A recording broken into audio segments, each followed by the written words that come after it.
Hi, welcome to another episode of My Wine Smarts. I'm Victoria, your wine coach, and today I'll be your guide through the world of grapes used to make red wines. Now, why is it important for you as a consumer to know something about the grapes wines are made from? Well, many wines today, especially those from North and South America, Australia, and New Zealand, carry the name of the grape on the label. So if you know a little bit about the grape, you'll be able to tell if you might like a wine. Even if you're choosing wines that don't carry the grape on the label, if you can describe what grapes and wines you like and why, you're more likely to find wines that you enjoy. Welcome to the My Wine Smarts Red Wine Primer. My name is Victoria, and I will be your guide today as we explore some common red wines. Red wine is quite popular, and wine stores and restaurants offer a wide variety of reds, from light and fruity ones to ones that are dark, concentrated, and almost chewy in texture. Many red wines are labeled with the grape variety: Merlot, Cabernet Sauvignon, Pinot Noir, etc. You might be familiar with these terms, but what do they really mean? What is a Merlot really like? Is it lighter or more full-bodied than a Cabernet Sauvignon? And will it go well with that chicken breast you'd like to try? Of course, to enjoy wine, it is not necessary that you be closely familiar with the features of the grapes they are made from. But knowing a little about the profiles of the most common grapes and the wines made from them will help you be a better consumer.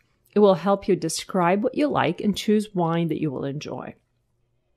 So in this primer, we will go through the most common grapes from which red wines are made.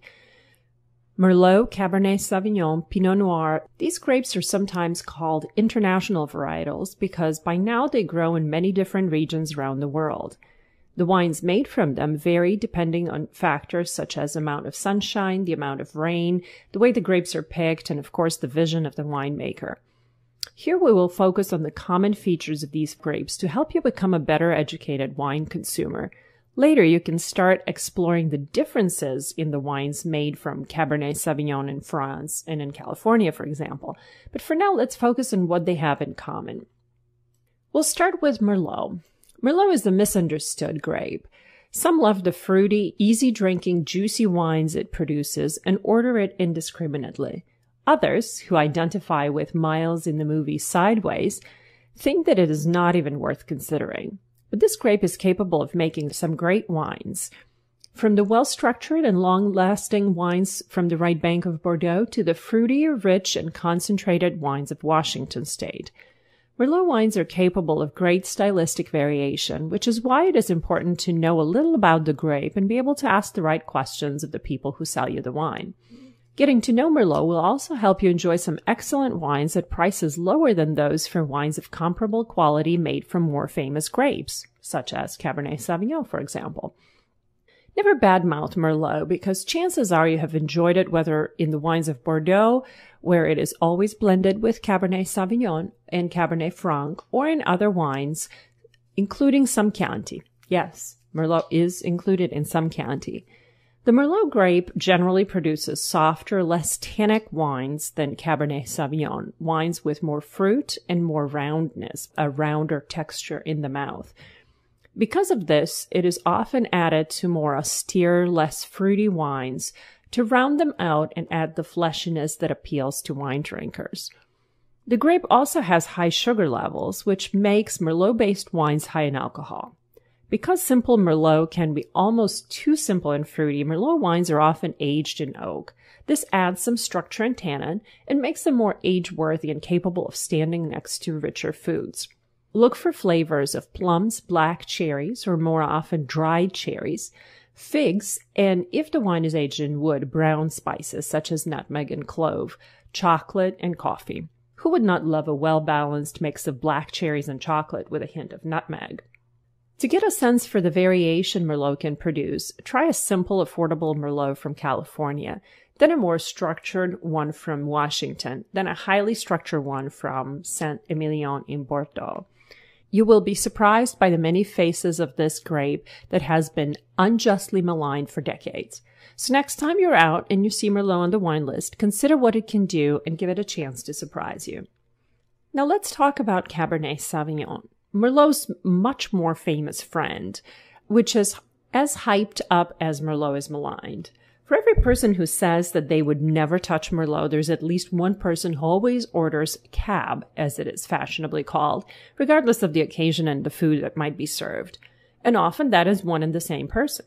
Many are surprised to learn that Cabernet Sauvignon is often blended with Merlot. This is always the case in the wines of Bordeaux. If you're drinking a Bordeaux from the right bank, you're actually drinking way more Merlot than Cabernet Sauvignon, and sometimes no Cabernet Sauvignon at all. On the left bank of Bordeaux, Cabernet Sauvignon is always blended with Merlot for richness and roundness. So what is Cabernet Sauvignon and what kind of wines does it make?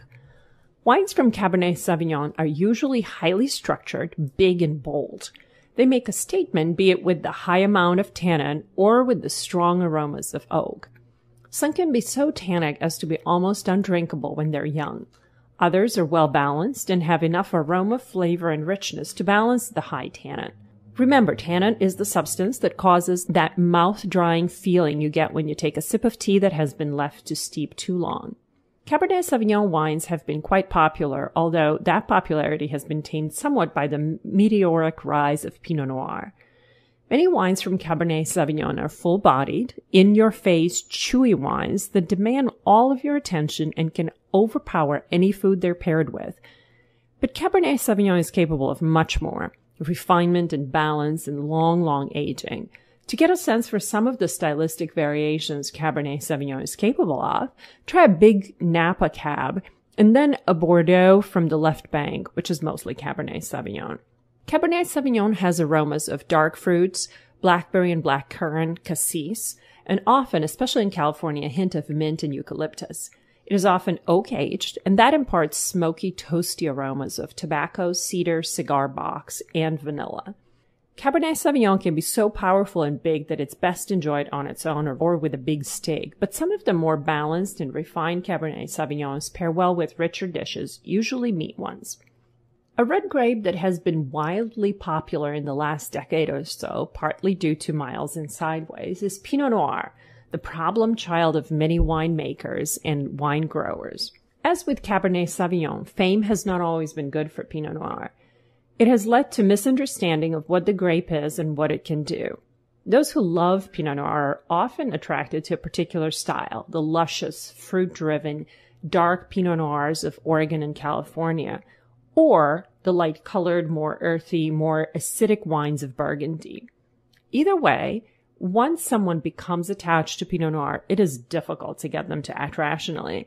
If you have a friend who's spending every paycheck on cases of Oregon Pinot Noir or is always on the lookout for the next release of Red Burgundy, you know what I'm talking about. Even though it might seem like Pinot Noir is native to Oregon, Oregon's Willamette Valley, where many of its more modern versions come from, it's actually native to France, where it has been grown on the golden slopes of Burgundy for centuries.